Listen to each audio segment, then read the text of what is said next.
iskaabulnimada qof walba uu soo maray waana laga baxayaa laakiin nolol ma aha runtii waayo waxa la yiri jiho kasta adduunka inta jinsi ku nooli bal jalac kulligooda inta guur u jihaystay iyo inta doob ku jira kala jaadnimadooda jiro weeye iskaabul jahwareer iyo duumo iyo nolol aan jihaysnayn jiro weeye iskaabul jahwareer iyo duumo iyo nolol aan jihaysnayn ee jaliilkaaga hadii uu juhdigaaga mareeyo bal ka jeeso doobnimo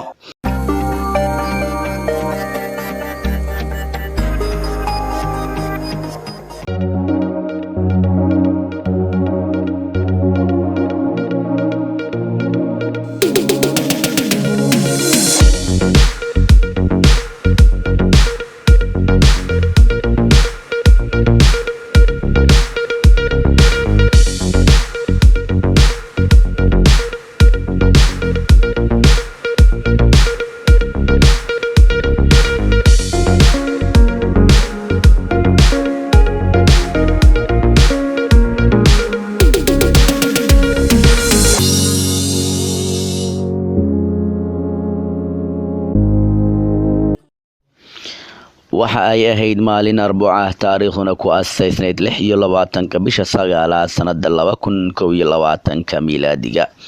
waxa ay teamka Dream Boys Media horwade ama xiriiriye ka noqdeen mid kamid ah xafladaha nikaaxa taasoo ka dhacday degmada Afgooye gaar ahaan tuulada Sagaalaad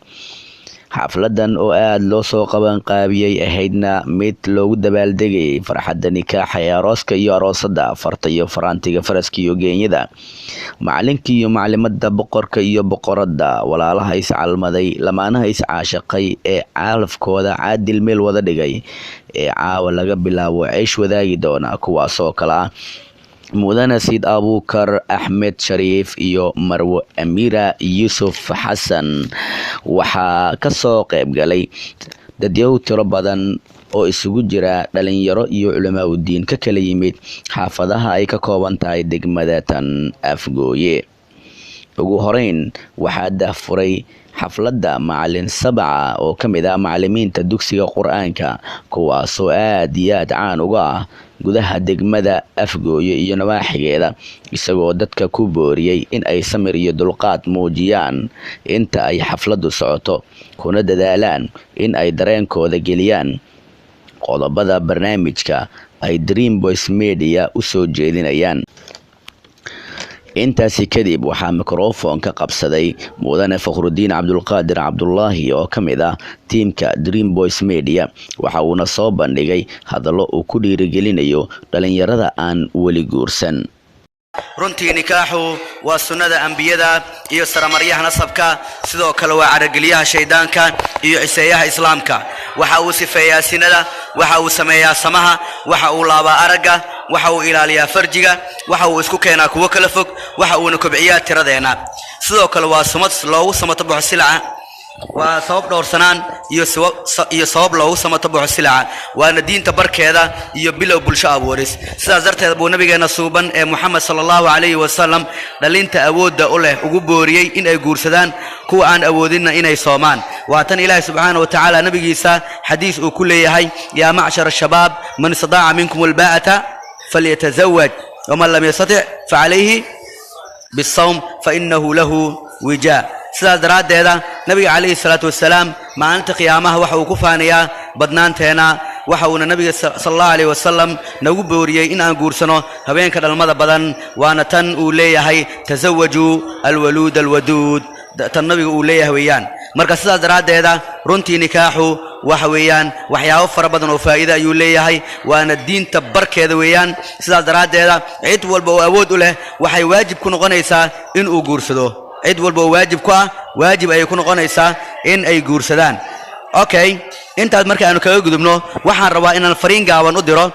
iskaabulayaasha waxaan leeyahay hays ciilkaan binina waxaad ogaanaysaan iskaabulnimada qof walba uu soo maray waana laga baxayaa laakiin nolol ma aha runtii waayo waxa la yiri jiho kasta adduunka inta jinsi ku nooli bal jalac kulligooda inta guur u jihaystay iyo inta doob ku jira kala jaadnimadooda jiro weeye iskaabul jahwareer iyo duumo iyo nolol aan jihaysnayn waad aragtay ilaan sababtu waxa weeyaan markii aad iskaabulo tahay waxa laga yaabaa joodariga aad ku soo kacday isagoo sidiis u rafrafan in aad ugu tagto habeenkii adiga aad toosata laga yaabaa laakiin markii aadan iskaabul ahayn oo habeenay qurux badan oo kaala arag ay kula joogto oo ilaahay subxaanahu wa tacaala habeenay uu ka dhigay markay kula joogto waxaad arkaysaa abeennadii aad ka soo kacdo joodariga waa lagaa nadiifinaa waa lagu toosinayaa badarkaa lagu diyaarinaa waxaa lagu diyarinaa wax walba adiga aad rabto fadhigaaga ayaa lagu diyaarinaya wax walba sidaas daraaddeeda waxaan leenahay marka jiro weeye iskaabul jahwareer iyo duumo iyo nolol aan jihaysnayn jaliilkaaga haddii uu juhdigaaga mireeyo bal ka jeeso doobnimo intaasi kadib waxaa la gudagalay ujeedada la isugu yimid goobta oo ahayd caqdiga nikaaxa alxamdulilaahi rabbil caalamiin وبه نستعين على أمور الدنيا والدين وأشهد أن لا إله إلا الله وحده لا شريك له وأشهد أن سيدنا محمدا عبده ورسوله أرسله الله إلا كافة للناس بشيرا ونذيرا وداعيا إلى الله بإذنه وسراجا منيرا وبعد فقد قال الله تبارك وتعالى في محكم كتابه العزيز وهو أصدق القائلين أعوذ بالله من الشيطان الرجيم بسم الله الرحمن الرحيم يا أيها الناس اتقوا ربكم الذي خلقكم من نفس واحدة وخلق منها زوجها وبث منهما رجالا كثيرا ونساء واتقوا الله الذي تساءلون به والأرحام إن الله كان عليكم رقيبا يا أيها الذين آمنوا اتقوا الله وقولوا قولا سديدا يصلح لكم أعمالكم ويغفر لكم ذنوبكم ومن يطع الله ورسوله فقد فاز فوزا عظيما وقال تعالى فانكحوا ما طاب لكم من النساء مثنى وثلاث ورباع فإن خفتم ألا تعدلوا فواحدة وقال عليه الصلاة والسلام 4 من سنن المرسلين الحياء والتعطر والسواك والنكاح وقال عليه الصلاة والسلام تنكح المرأة ل4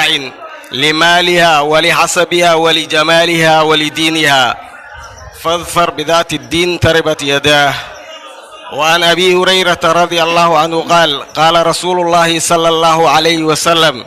يا معشر الشباب منكم الباء فليتزوج فإن أغض للبصر وأحسن للفرج ومن لم يستطيع فعليه بالصوم أما بعد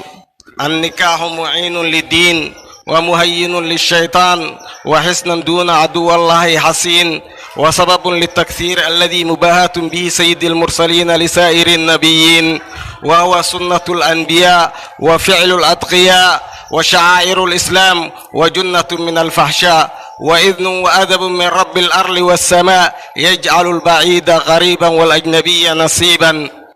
الحمد لله الله المعبود ومصطفى رسول الله صلى الله عليه وسلم وخير ما أمل به كتاب الله الهادي المفرق بين الحلال والحرام أزوجك على ما أمر الله به من معروف وتصريح بإحسان زوجتك وأنكحتك أمير يوسف حسن بوليها إياي ومهرها $50 حالة في ذمتك متى شاء حالة في ذمتك ولها مطالبة متى شاء أقبلت نكاحها وتزويجها بالمهر المذكور أن أمير يوسف حسن وليش إذن شاء أن كنك مهري معنا مهر شينا أي $50 كأقبى شيء أنا كي مهري بارك الله لك وبارك عليكم وجمع فيك ugu dambeyntii waxaa barnaamij xafladeedka xulan ee lagu maamuusayay farxadda nikaaxa ee lamaanayaasha aan magacyadooda sare ku soo cusnay lagu soo gabagabeeyey duco uu soo jeediyey macalin aadan oo ka mid ah culimmada iyo macallimiinta degmada Afguud. alxamdulilah wathanaaullah wasalaatu wasalaamu calaa rasuulillaah ربنا تقبل منا إنك أنت السميع العليم وتب علينا يا مولانا إنك أنت التواب الرحيم واهدنا ووفقنا إلى الحق وإلى طريق مستقيم اللهم أحسن عاقبتنا في الأمور كلها وأجرنا من خزي الدنيا وعذاب الآخرة برحمتك يا أرحم الراحمين سبحان ربك رب العزة عما يصفون وسلام على المرسلين والحمد لله رب العالمين اللهم صل وسلم